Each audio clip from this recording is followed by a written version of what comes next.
Good morning, children. Now, this is economics class, and till now we have completed 3 units, children. Factors of production is 1 unit. The other unit we have completed is consumer awareness and inflation. We have taken this much till here. I hope you people have understood, and today we will be starting with the 4th unit, that is money and banking. And in money and banking I'll be starting public finance first, right? So let's start with the chapter public finance. And in public finance chapter, children, only the meaning is coming from this chapter. You can also go through the reduced syllabus of class 10th of for this year, that is 2020-2021. You can go through the reduced syllabus and you can find out what all things are there, and you can prepare yourself in that manner only. Take up those topics only which are there for this year, right? So in public finance we are going to take only the meaning, and the word states public and finance, children. There are 2 words in this one single word, that is public. It comprises of 2 words, that is public and finance. Public denotes the government, like central government or state government or local government, and finance is related with money or monetary issues, right? So public finance is under in public finance we study the monetary issues of the government, right? As I have already shown you this picture, in narrow sense, public finance is defined only as the study of income and expenditure of the government, but in broader view is that public finance does not deal only with the income and expenditure of the government, but also the sources of income and the ways of expenditure of various government corporations, public companies, and quasi-governmental ventures. So, in short, what public finance means? Public finance is the part of economics. This is a part of economics where the revenues and expenditure of government is discussed, and in detail we are going to study the revenues, the sources of revenues of the government, and where do all the government spend its income. That is studied under public expenditure. So in public finance is comprises of 3 basic terms, 3 basic concepts, that is public revenue, public expenditure, and public debt.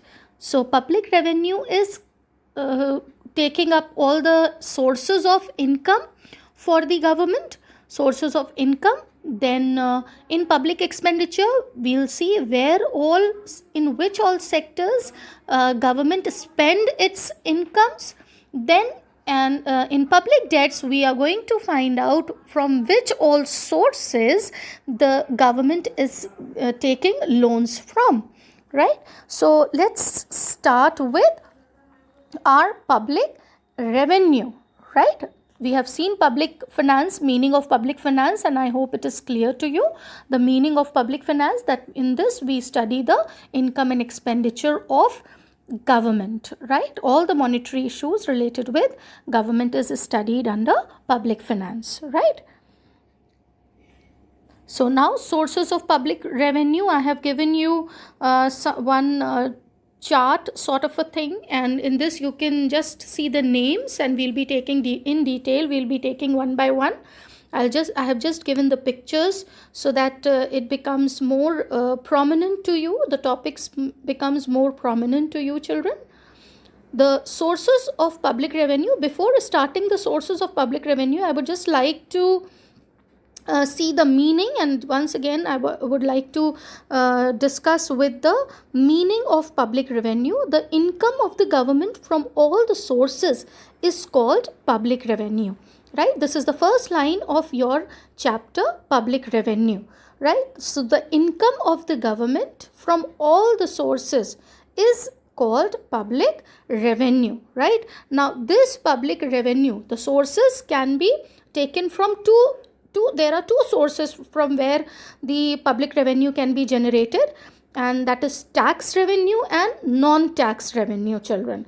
Government can gets its revenue through taxes, and there are some sources which are non-tax sources, and we are going to take them in detail, right?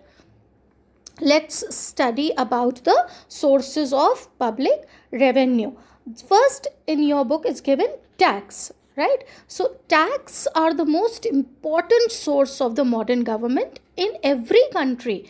The largest part of public revenue is raised through taxation. The most part of revenue is generated through tax, and tax is a compulsory payment imposed on every person or companies by the government to meet the expenditure incurred on providing the common benefit to the people. For providing the common benefit, government charges tax from every person, and everyone has to give it. Nobody can refuse it. Now let us see the characteristics of tax. First is, it is a compulsory payment. Yes, nobody can refuse to pay it. It's a means mandatory for everyone to pay the tax, right? And if anybody refuses to pay, then legal action or punishment can be given by the government, right? Then second is general welfare.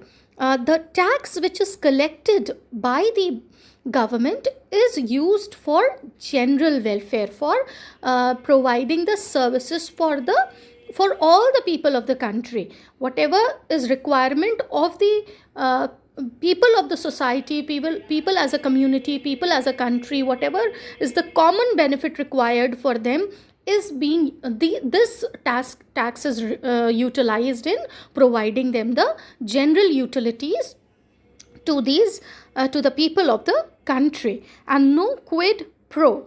This question many a times is being asked, children. No quid, what do you mean by no quid pro quo? The essence of tax is the absence of direct quid pro quo to the payer. That it means that nobody can ask for the expected benefit from the money which the taxpayer is giving.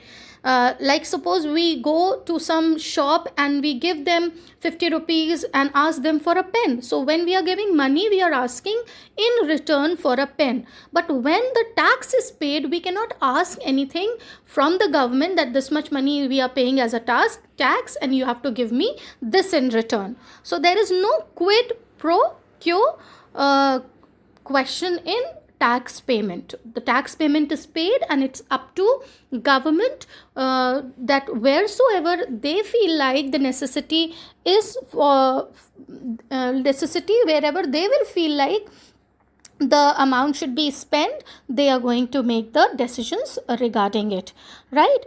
So the tax is payable regularly and periodically as determined by the taxing authority. This is also being the fourth point. We have done the compulsory payment, we have done general welfare, we have done no quid pro quo, but there are fourth point also and the fifth point also, but there is no heading given in it. So don't get confused that these are the points, but these are the points without the heading, and the sentence by itself explains the condition. So that is why here no heading is given. It is heading as well as self-explanatory sentence, right? And the fourth point is that tax is payable regularly and periodically. It's not so that only once the tax is paid. Tax is paid periodically and regularly. Then a tax is a legal collection. It is a legal collection done by the government, right? Now this was the gist of taxes, and types of taxes we'll be doing just after this. Let us see non-tax revenues also, from which all sources government gets is non-tax revenue. From what all sources it gets income from other than taxes, what all are its sources. So first is commercial revenue. Commercial revenue are received in the form of price paid for the government produced goods and services. There are some goods which are produced by the government and it sells to the consumer. And what are these goods? Like it is doing the business of postage, tolls, interest on funds they are doing. They are many a times railways, fares are charged. Then electricity is being produced by the government. Prices paid for liquor in government stores. These all are the examples of commercial revenues. Whenever the government is selling any product or services, whatever revenue it is going to generate, it will be called as commercial revenue, right?